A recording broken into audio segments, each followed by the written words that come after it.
2024 के पहले 4 महीनों में हमारे देश में 7,40,000 साइबर क्राइम कंप्लेंट्स दर्ज हो चुकी हैं। Investment scam, sextortion, digital arrest और दूसरे फ्रॉड से करीबन 1,800 करोड़ रुपए लूटे जा चुके हैं सिर्फ जनवरी और अप्रैल के महीनों के बीच में। ये सिर्फ ऑफिशियल आंकड़ों की बात कर रहा हूं बाय द वे, जो national cyber crime reporting portal में दर्ज हुई है, जिसे मिनिस्ट्री ऑफ होम अफेयर्स चलाती है। असल में ये ऑनलाइन फ्रॉड की जो समस्या है, इसने एक भीषण रूप धारण कर लिया है और कल आपको या मुझे भी अपने चपेट में ले सकती है।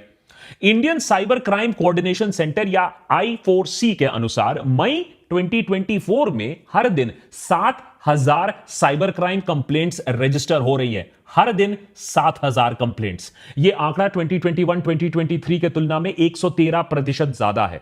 इन सारे क्राइम्स में पैसा मेन मोटिव होता है। 85% केसेस में कहीं ना कहीं किसी न किसी रूप में ऑनलाइन फाइनेंशियल फ्रॉड हो रहा है। पिछले 5 सालों में फाइनेंशियल फ्रॉड्स करीबन 1000% बढ़ी हैं। 2023 में 1 लाख इन्वेस्टमेंट स्कैम्स रिपोर्ट किए गए। मार्केट में नया जो स्कैम आया है डिजिटल अरेस्ट, उससे 120 करोड़ रुपए लूटे जा चुके हैं। ट्रेडिंग स्कैम का तो अलग ही जोन चल रहा है। अनुमान है 1,500 करोड़ रुपए का चूना लग चुका है लोगों का वहां।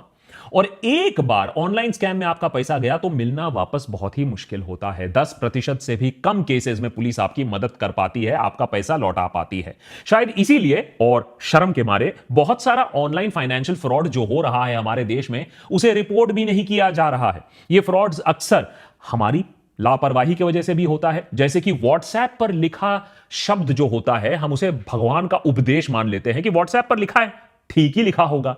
या रातों रात पैसा डबल करने की स्कीम में इन्वेस्ट करने के लालच में हम पैसा डाल लेते हैं।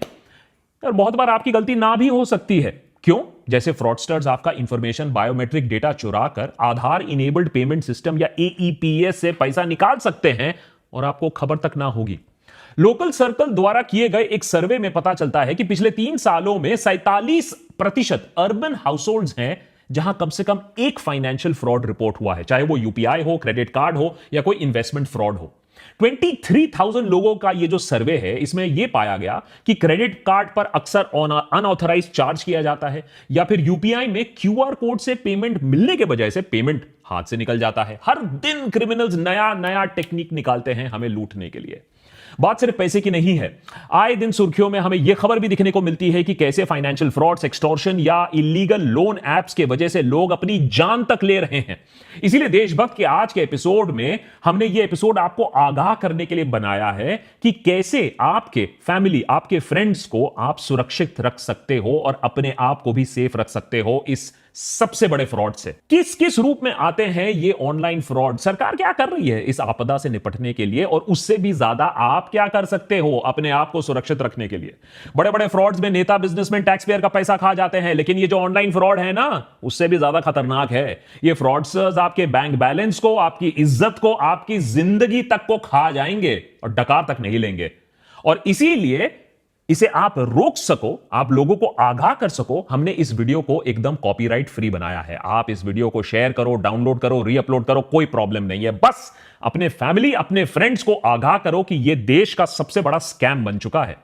देशभक्त की पूरी टीम ने बहुत टाइम लगाकर इस एपिसोड में रिसर्च किया। 6 ऐसे लेटेस्ट या एवरग्रीन ऑनलाइन फ्रॉड्स का पता लगाया जिसके शिकार आप और मैं दोनों हो सकते हैं, और 6 ऐसे सिक्योरिटी मेजर्स के बारे में भी हम बात करेंगे इन अटैक से बचने के लिए। लेकिन उससे पहले आपको यह समझना होगा कि फ्रॉडस्टर्स आज सिर्फ जामतारा में कहीं कोने में बैठकर आपको फ्रॉड करने की कोशिश नहीं कर रहे हैं। आज डिजिटल फ्रॉडस्टर्स बहुत ही केपेबल, टेक्नोलॉजिकली बहुत ही नॉलेजेबल और शातिर क्रिमिनल्स बन चुके हैं। अगर आपके साथ कभी भी फाइनेंशियल फ्रॉड हुआ है तो आप चुप मत बैठो, क्योंकि यही चुप्पी क्रिमिनल्स को और हौसला देती है।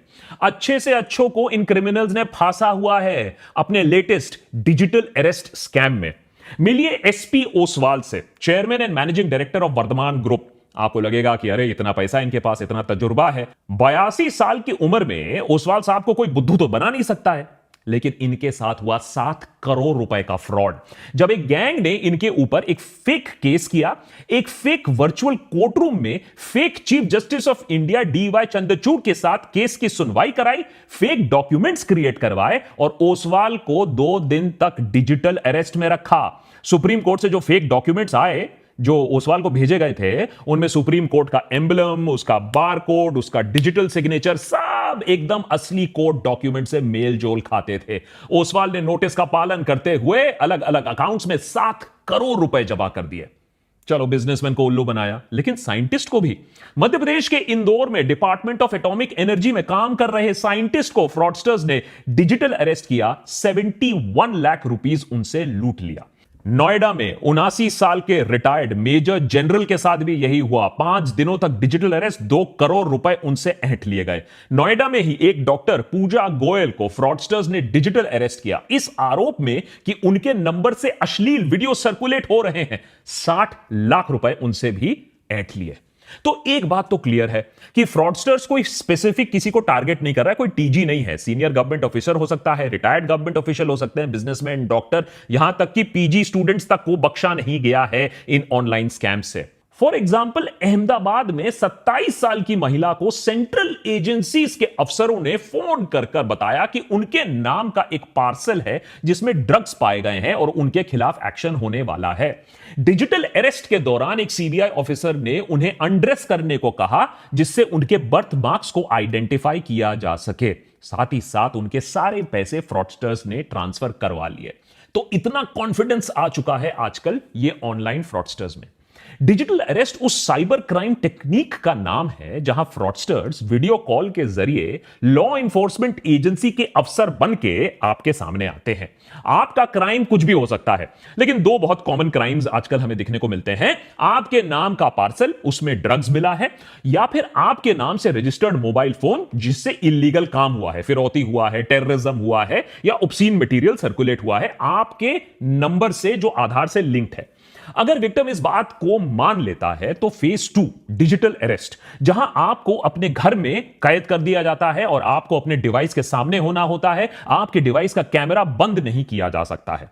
बेसिकली आइडिया फ्रॉडस्टर्स का यह है कि आपको इंटेरोगेट करेंगे और आप किसी से हेल्प नहीं ले सकते हो क्योंकि आपको कैमरा के सामने